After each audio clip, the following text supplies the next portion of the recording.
Good morning বন্ধুরা, তোমরা সবাই কেমন আছো? আশা করি তোমরা সবাই ভগবানের কৃপায় ভালোই আছো। তো আমরাও ভালো আছি।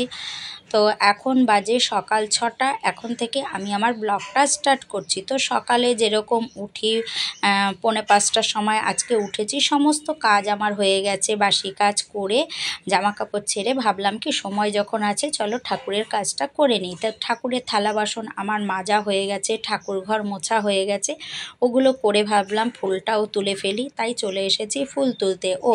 গোপালকে সেবা দিয়েও এসেছি, গোপালকে সেবা দিয়ে চলে এসেছি আমি ফুল তুলতে। তো ফুল তোলা আমার হয়ে গেছে, তুলে ঠাকুর ঘরে রেখে ঠাকুর ঘরের কাজ সেরে তারপর এসেছি আমি রান্নায়। তো আজকে কি রান্না করব বুঝতে পারছি না। তার কারণ ছেলে না, আগের দিন আমি রাইস আর মাংস করেছিলাম যে চিলি চিকেন, তো ছেলে বলেছিল মা একটু বেশি করে করবা, আমি কিন্তু পরের দিনও খাবো। তো যা আছে ছেলের আর আমার হয়ে যাবে, কিন্তু আমার বর ওটা খাবে না, তাই বর বলছে আমি কিন্তু খাবো না, আমার জন্য একটু অন্য কিছু রান্না করো। তো কি রান্না করব, ঘরে দেখছি 6-7টা পটল আছে, তো সেই পটলগুলোই কেটে নিলাম পটলগুলো। আর এদিকে একটু আলু দেবো, দিয়ে আলু দিয়ে পটল দিয়ে ওকে তরকারি করে দেবো। কারণ আমার বর পেঁয়াজ রসুনের রান্না হলে আর কিছু লাগে না, ও পেঁয়াজ রসুনের রান্না খেতে ভীষণ ভালোবাসে। তো এই তরকারিতে আমি একটু আদা দেবো আর একটু দেব পেঁয়াজ, একটু পেঁয়াজ আর আদা দিয়েই তরকারিটা করে দেবো। এর মধ্যে আমার বর বলছে এর মধ্যে একটু ডিম দিলে ভালো হতো। তা আমি বললাম এর মধ্যে ডিম দেবো, তো চলো। ও আবার পাড়ার দোকান থেকে ডিম নিয়ে এলো, যে একটু তরকারিতে ডিম দিতে বললো। তা আমি আবার ভাবলাম ঠিক আছে ডিম দিয়েই করে দেবো। তা আমি দেখো এখানে 4টে ডিম দেবো। আমি আবার ভাবলাম যে যদি তরকারিটা বিকালে থাকে তো ছেলে যদি খায় খেতে পারবে, সেই বুঝে আমি আবার 4খানা ডিম দিয়ে দিলাম। আমাদের একটু বুঝেই রান্নাবান্না করতে হয়, যে ছেলে কি খাবে, বর কি খাবে, কি হলে এরা ঠিকঠাক খেতে পারবে, এই চিন্তাই আমরা ঘরের বউরা সব সময় করে থাকি। তো তাদের মতো করেই রান্না করি, তারপর আমরাও সেটা খাই। আমাদের মত মতো আর রান্না হয়ে ওঠে না, তাই না বলো? তো যাই হোক, দেখো আমার পটল কেটে নিয়েছি, আলুও কেটে নিয়েছি, সমস্তটা আমি ধুয়ে নিচ্ছি। আর ওদিকে না আমি আদা আর পেঁয়াজটা, আদাটা আমি ঘষেই দিয়ে দেবো আর পেঁয়াজটা কুচিয়ে দেব। আমি কিন্তু এখনও ডিমটা সেদ্ধ বসাইনি, ডিমটা আমি সেদ্ধ এখনই বসিয়ে দেব। ডিম সেদ্ধ বসিয়ে না আমার না আগের দিনের লঙ্কা নিয়েছি, জানো, লঙ্কা আমি বোটা ছাড়িয়ে তারপর ফ্রিজে রাখি, তাহলে না লঙ্কাগুলো বেশ ভালো লাগে। কারণ কি লঙ্কার দেখবে বোটা থেকে লঙ্কার পচা শুরু হয়, লঙ্কা বোটা থেকে পচে যায়। তো যাই হোক, দেখো আমি আদাটা একটু গ্রেটার দিয়ে ঘষে নিচ্ছি, দিয়ে এবার আমি সমস্তটা গুছিয়ে নিয়ে তারপর আমি রান্না করব। আমি কিন্তু খুব তাড়াহুড়ো করে কাজ করি সকালটা। আর সকালে যে আমি যে অত সকালে উঠি, আমি যে কাজ করি, আমি কিন্তু কারোর সাথে 5 মিনিট দাঁড়িয়ে কথা বলি না, কারোর সাথে না। আমি আমার মতন এক টানে কাজ করি। আর ঠিক 12টা 12:30 নাগাদ আমি সমস্ত কাজ সেরে স্নান করে আমি ঘরে ঢুকে যাই, আমার সমস্তটা হয়ে যায়। কারণ কি আমি তারপরে আমার নিয়ম হচ্ছে আমি কাজ করে তারপর সবার সাথে গল্প করব, কাজ হাতে রেখে নয়। এদিকে জল শেষ, ড্রামের জল শেষ। তো কি করব, জলটা আমি নিজেই ঢেলে নিলাম। জলটা ঢালতে গেলে না আমার না মাঝে মাঝে ভয় করে, জানো তো, যে মাজায় না লেগে যায়, এত বড় ড্রাম থেকে জল ঢালবো। তো আমার বর জল ঢেলে দেয়, কিন্তু ও ঘরে না একটু স্নান করে একটু শুয়েছে, রান্না হলে পরে ওকে ডাকবো, ও উঠে খাবে, ও তো কাজ আছে। তো একটু শুয়েছে বলে আমি আর ডাকিনি, আমি নিজেই জলটা ঢেলে নিলাম। এদিকে দেখো ডিম সেদ্ধ বসিয়েছি, ওদিকে ভাতের গ্যাসও বসিয়ে দিয়েছি, বসিয়ে দিয়ে আমি বসে গেছি লঙ্কাগুলো বেছে নিচ্ছি বলতে বোটাগুলো লঙ্কা ছাড়িয়ে নিচ্ছি। তো বোটা দেখো ছাড়িয়ে নিয়েছি, পুরো লঙ্কার বোটা ছাড়িয়ে নিয়েছি। আর ঘরে কোনো সবজি নেই, আছে একটা ক্যাপসিকাম আর ওই তো লঙ্কা এই আছে, আর একটা বেগুন আছে, আগের দিন নিয়েছিলাম। আর ঘরে কিচ্ছু সবজি নেই, রাস্তায় সবজিওয়ালা আসলে সবজি নিতে হবে। ডিম সেদ্ধ হয়ে গেছে, তো ডিমটা আমি নামিয়ে নিয়েছি, নিয়ে দেখো ডিমটা এখন আমি ছুলে নেব। আর ভীষণ গরম, কী করব, তাড়াহুড়ো করে ছুলছি, গরম দেখেছো হাতে ছ্যাঁকা লাগছে। তো সকালের কাজ খুব তাড়াহুড়োর কাজ গো আমার। আর তার মধ্যে যে আমি ভিডিও করি কী করে সে শুধু আমিও জানি। আমি জানি যে আমি কি করে ভিডিও করি। তো যাই হোক, দেখো সমস্তটা আমি গুছিয়ে নিয়েছি, সমস্তটা গুছিয়ে নিয়ে চলে এসেছি এবার রান্নায়। কি বলো তো, রান্নার না গুছগাছ করে নিতেই সময় লাগে। রান্না তো তুমি তাড়াহুড়ো করে পটাপট করে নিতে পারবে, কিন্তু রান্নার যে আয়োজন গুছিয়ে নিতে সেটাই তো অনেকটা সময় লেগে যায়, তাই না? তো ডিমগুলো আমি লাল লাল করে ভেজে নিয়েছি, দেখো একদম লাল লাল করে ডিমগুলো ভেজে নিয়েছি।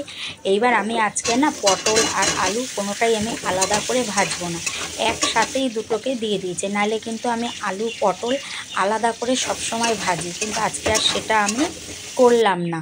দেখো পটল আর আলু দেখেছো আমি লাল লাল করে ভেজে নিয়েছি। একটু লাল লাল করে ভাজা না হলে না তরকারিটা ভালো লাগে না, তাই দেখো আমি সুন্দর করে লাল লাল করে আমি ভেজে নিয়েছি। এবার তেলের মধ্যে দিয়ে দিলাম পেঁয়াজ আর আদা আর টমেটো, রসুন আমি ব্যবহার করব না এতে। আর এর মধ্যে আমি দিয়ে দেবো কী বলো তো, লবণ। লবণটা দিলে কি হবে, এটা বেশ মজে যাবে, মশলাটা মজে যাবে, মজে গেলে বেশ ভালো লাগবে। দেখো আমি কিন্তু দেখো মশলাটা দেখেছো মজে গেছে, যেহেতু লবণটা দিয়ে নাড়াচাড়া করেছি মশলাটা একদম মজে গেছে। আর এর মধ্যে আমি এখন দিয়ে দিয়েছি হলুদ আর লঙ্কার গুঁড়ো। আমরা একটু ঝাল ঝাল খেতে ভালোবাসি, আর একটু তরকারি কালার না হলে ভালো লাগে না, তাই একটু লঙ্কার গুঁড়ো দিয়ে আমরা লাল লঙ্কার গুঁড়োটা খাই, একটু ঝালও হয় কালারও হয়। তো দেখো দেখেছো মশলাটা কি সুন্দর কষে নিয়েছি, তেল ছেড়ে দিয়েছে, মশলাটায় কিন্তু একদম তেল ছেড়ে দিয়েছে। এবার আমি পটল আলু দিয়ে দিয়েছি, এবার একটু সুন্দর করে কষিয়ে নেব, দিয়ে আমি এর মধ্যে জল দিয়ে দেবো। তো দেখো জল দিয়ে দেবো, এখন সুন্দর কষা আমার হয়ে গেছে। এবার দিয়ে দিলাম জল, এবার জল দিয়ে দিলাম, তরকারিটা হলেই তো আমার রান্না হয়ে যাবে। ওদিকে কিন্তু ভাত আমার হয়ে গেছে, ভাত আমার কমপ্লিট, আর তরকারিটা হলেই আমার রান্না কমপ্লিট। এই দেখো তরকারি আমার হয়ে গেছে। আর যেই ডিমটা একটু বেশি সেদ্ধ হয়ে গেছিলো সেটা না আমি এর মধ্যেই ঝোলের মধ্যেই দিয়ে দিয়েছিলাম। তো দেখো রান্না বান্না তো আমার কমপ্লিট, রান্না বান্না সেরে আমি বাসন কোসন নিয়ে চলে এসেছি কলে। তো ছেলে এখনও ঘুমোচ্ছে, তো ওঠেনি এখনও। আর আমার বর তো খাওয়া দাওয়া করে ও কাজে বেরিয়ে গেছে, ওর মতো বেরিয়ে গেছে। আর জানো তো আজকে সকাল থেকেই একটা কথা তোমাদের বলিনি, আজকে সকাল থেকেই না আমার কাজ করতে ইচ্ছে করছিল না, আমার খুব শরীরটা খুবই খারাপ লাগছিল। কি বলো তো, রাত করে অত রাতে ঘুমাই, অত রাতে ঘুমানোর পর আবার অত সকালে উঠি, অত রাতে বলতে ঘুমাতে ঘুমাতে 12টা সাড়ে 12টা বেজে যায়। তারপরে 4:45-5টায় ঘুম থেকে উঠি, ঘুমটা ঠিকঠাক হয় না। সেই কারণে না মানে কি করব, আমি সকালে ভিডিও এডিট করি, ভিডিও এডিট করতে বসলে আমার যে কি ঘুম পায় সে আর কি বলবো তোমাদের। তাই আমি ঠিক করেছি যখন ঘুম পাবে কাজকর্ম পরে হবে, আগে আমি একটু ঘুমিয়ে নেব। কারণ কি দুপুরবেলা আমি যদি সমস্ত কাজ সেরে স্নান করে ওই প্রোগ্রাম করে ঘুমাতে যাব যে এখন ঘুমাবো, কিছুতেই তখন আর ঘুম আসে না, তারপর লাগে শরীর খারাপ আমার। তাই ঠিক করেছি যখন ঘুম পাবে পরে কাজ করব, আগে আমি একটু ঘুমিয়ে নেব।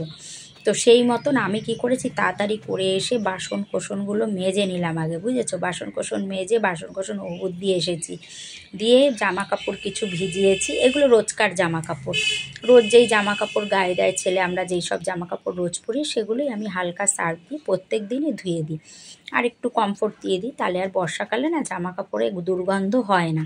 বর্ষাকালে ঠিকভাবে জামা কাপড় শুকায় না, তো একটা গন্ধ হয়। তো দেখো জামা কাপড়গুলো আমি সব কেচে নিয়েছি, কেচে এবার 2 বালতি জলও চিপে নিয়েছি, যে ভালো করে জামা কাপড়গুলো এবার ধুয়ে দেবো।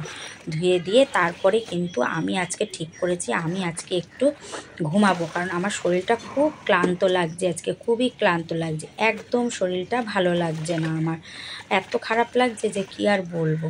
তো যাই হোক কাজগুলো তো করতে হবে, এতগুলো কাজ ফেলে রেখে তার জন্য ঘুমিয়ে পড়া যাবে না, যে হাতে এতগুলো কাজ ফেলে ঘুমিয়ে পড়বো, তাহলে আবার আমি শান্তিতে মানে একটু শুতেও পারবো না, মাথায় আমার চিন্তা থাকবে যে এতগুলো কাজ আমার রয়ে গেছে। তাই ভাবলাম না, বাসন মেজে একদম ঘর মুছে তোমার কাচাকাচি করে তারপর আমি একটু শোবো, স্নানটা বাকি থাকবে, চলো পরে উঠে শুধু স্নান করে আমি পুজোটা দিয়ে নেব। তো এই ভেবে কাজগুলো আমি সেরে নিচ্ছি। তো চলো কাছাকাছি তো আমার প্রায় হয়েই গেল, ধোয়া জামা কাপড়ও আমার ধোয়া হয়ে গেছে, এবার জামা কাপড়গুলো আমি মেলে দেবো। তো রোদ কিন্তু সুন্দর আজকে রোদ উঠেছে, তবে ওয়েদারের কথা আর কি বলবো, এখন রোদ এখন বৃষ্টি কোনো ঠিক ঠিকানা নেই। তবে যখন বৃষ্টি হয় তখন কিন্তু আমি মেঘ দেখলেই জামা কাপড় ঘরে তুলে একবারে মেলে দিই, কারণ বারবার এই জামা কাপড় তোলা মেলা আমার একদম বিরক্ত লাগে, ভালো লাগে না। জামা কাপড় তুলে একবারে আমি ঘরে মেলে দিই ও পরের দিন আবার সকালবেলা একটু রোদে বার করে দিই, তো শুকিয়ে যায়, কোনো অসুবিধা হয় না। তো সেই আমি বারবার দৌড়াদৌড়ি করতে আমার ভালো লাগে না। তো চলো জামা কাপড়গুলো সব দেখো সুন্দর করে মেলে দিলাম। সমস্ত কাজ সেরে স্নান করে দেখো আমি ঘরে চলে এসেছি।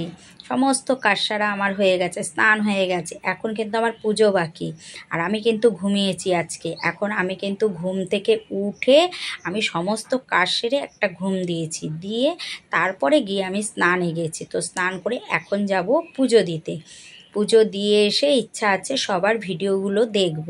তো চলো আজকের ভিডিওটা এই পর্যন্তই। আবার একটা নতুন ভিডিওর সঙ্গে তোমাদের সাথে সামনের দিন আমার দেখা হচ্ছে। তোমরা সবাই ভালো থেকো, সুস্থ থেকো, সব সময় হাসি খুশি থেকো। চলো আজকের মতন সবাইকে টাটা।